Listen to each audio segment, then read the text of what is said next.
O tempo hoje, ele é o que nós temos de mais precioso, né? E muitas vezes a gente acaba desperdiçando, então perda de vida, literalmente. Eu vou te falar que assim, isso é o que eu mais ouço quando a gente vai fazer trabalho e consultoria nas empresas. Porque a gente não tem tempo. Não tem tempo porque não prioriza. Exato. Porque a única coisa que a gente deveria conseguir controlar é o tempo. Se isso a gente não vai priorizar como me colocar em primeiro lugar, ter os meus hobbies, cuidar da alimentação, tempo de estudo, tempo de desenvolvimento, tempo de trabalho, quem vai fazer por você? Quem vai entrar no teu comando executivo ali e falar agora é hora de pé pro ar, né? Botão do stop, igual Divertidamente. Feliz se a gente tivesse botões assim que liga e desliga, mas não é assim. Exatamente, o importante nisso é aprender a dizer não, né? O não, ele é muito importante. Eu acho que para pessoas que têm muita atividade, é uma das coisas que mais dá trabalho de aprender a fazê-lo. Eu falo isso que eu tenho uma dificuldade muito grande. Legal, ótimo que você Né? botou na roda. Conta pra gente, pior dificuldade aí que você teve para se posicionar nesse lugar. Eu sou uma pessoa muito solícita. Eu gosto muito de estar ajudando. Se eu crio algo que pode facilitar o trabalho, eu não escondo aquilo, eu tento divulgar, eu tento compartilhar para que aquilo seja, né, algo que ajude outras pessoas também. E muitas vezes, por ter esse perfil, as pessoas me pedem ajuda e eu também quero ajudar de alguma forma. Vão surgindo convites, vão surgindo tarefas que acabavam tomando bastante do meu tempo e eu acabava deixando a minha vida do meu cuidado para cuidar dos outros. E aí eu cheguei em um momento que eu falei assim, poxa, e o meu momento? Então eu tive que voltar, né, o pensar para mim, e não somente para os outros. Perfeito. E falar assim, ó, não, nesse dia eu não posso, esse dia é o dia que eu vou treinar.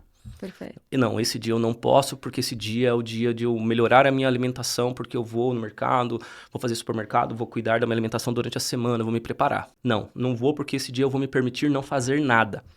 Então aprender a falar não, para mim, foi muito difícil. Sim. E muitos colegas que estão nessa parte acadêmica, que tem uma sobrecarga de atividades, relatam que falar o não, principalmente para sua parte gestora, é uma questão muito difícil, porque ele entende que o falar não é de se deixar disponível para a sua gestão. E não é bem assim. Isso é uma crença bem limitante, Bem limitante, né? exatamente. Porque no final, se o meu copo tá meio cheio e eu preciso doar ele o tempo inteiro, uma exceção é algo ok.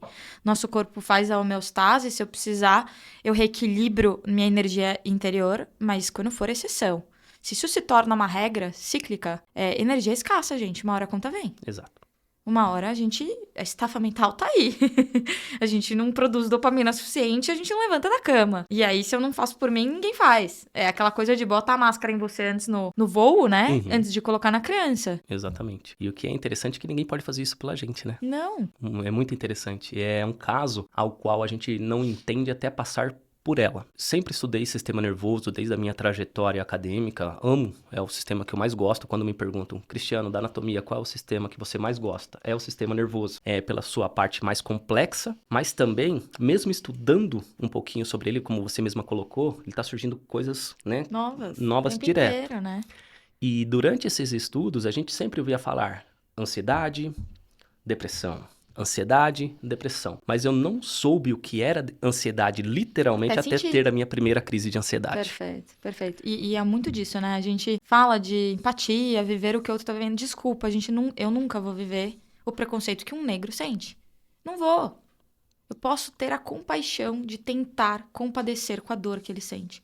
Mas eu não vou sentir o preconceito que ele vive na pele, nem tendo sentido preconceito numa cidade nos Estados Unidos que eram só negros. Não vou, é diferente. Então, é difícil quando a gente coloca nesse lugar, mas é importante a gente tentar estimular e desenvolver. Sim, né? Exatamente. Muito legal. Cris, deixa eu ver se tem mais alguma coisa aqui. Curiosidades fascinantes, mitos e tabus. Tem alguma coisa assim? Vamos falar das fake news. Vamos lá. Alguma coisa aí que te pipoca na mente? O que chega pra gente muito em visita em laboratório é: a unha cresce, o cabelo cresce depois que morre? Não. Muito bom, eu nunca tinha pensado nisso. E porque muitas vezes o pessoal vê num quadro de exumação o cabelo, a unha ainda ali, né? Dependendo do tempo que esse cadáver está sendo exumado, ou até no próprio laboratório. Não cresce. O que existe, né, é um processo de desidratação, né, no cadáver, então que estava posto no tecido conjuntivo, mas dentro ele fica um pouquinho mais para fora. Mas são poucos centímetros ali, dependendo, né, o tecido que a gente está analisando, ou a estrutura. Então, não cresce, tá? Ele vai degradar. O que a gente verifica também, né, é que o cadáver, pessoal, eles não ficam pendurados, ele tem todo um cuidado né, na maioria das instituições que lidam com essas peças raras, né, a gente coloca ou num tanque de formol, ou numa câmara fria, que dependendo da universidade, utiliza essa parte, né, do congelamento ou do resfriamento, ou num outro processo de glicerina, né? Mas, então, toda vez que chega lá, muitas vezes o filho falava, né? Nossa, meu pai falava que o cadáver ficava pendurado por ganchos. Não, isso não existe, né? Um condicionamento dessa forma. Carniceria, né? Exatamente. Né? Então, existem muitas crenças ainda atribuídas por vivências de outras pessoas Perfeito. que achavam ser dessa forma e disseminavam informação. Então, a hora que a pessoa chega no laboratório, ela se surpreende, na maioria, né, dos laboratórios ao qual eu frequentei, eu posso falar com essa, Claro. né, com essa questão do respeito. Então, é um mito também que não existe. Os cadáveres, eles têm um cuidado com o maior respeito possível dentro do tipo de estratégia que a universidade escolheu para mantê-lo. E vale lembrar, né, que a nossa cabeça ela é muito criativa. Então, a gente distorce o nosso redor em menos de meio segundo, processa, decodifica, dá sentido, interpreta e reage a tudo isso. As lacunas que ficam, a gente inventa sem querer do nosso prisma. E aí, é sobre isso, né? Quem passou e inferiu informações e, de repente, generalizou e se tornaram as grandes verdades que são mentiras, né? Exatamente. E Cris, você falou do sistema nervoso central, né? Eu queria fazer um adendo aqui. Como um todo, é o nosso comando executivo. Né? Então, a gente fala aí da parte do cérebro, da medula, dos nervos. E que o tempo inteiro tá se comunicando, mandando as informações de lá pra cá. São 86 bilhões de neurônios que fazem até o quê? 100 trilhões de sinapses, né? 20 bilhões, se eu não me engano, estão no córtex pré-frontal, né? Então, o que é o córtex pré-frontal, gente? Aqui, ó, põe a mãozinha na testa e... a parte que a gente se orgulha, racional, de planejamento, o ser humano, né? Afinal de contas, é superior. Mas essa parte aqui, ó, os outros 95%, 95% influenciando o tempo todo é o inconsciente. Mas a provocação que eu queria te fazer, um tabu aí, um mito que sempre me perguntam, mas agora do ponto de vista anatômico, de morfologia, enfim. Cérebros masculino e feminino. Tem diferença? Anatomicamente, ele tem uma diferença de tamanho. Perfeito. Né?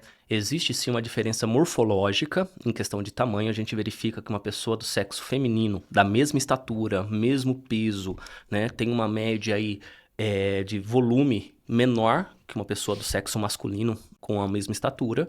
Porém, estudos já trazem que na parte funcional não deixa a desejar. Perfeito. Tá? Então, existem diferenças morfológicas até pela característica corpórea. Como o crânio é menor, ele vai ter um volume menor, certo? E isso foi de acordo com os critérios evolutivos da própria espécie. Perfeito. Tá? Mas já se comprovam que as sinapses, as áreas, né, que se tem, né, trabalham de forma ao qual é treinada para tal, né, de qual vai se evoluindo.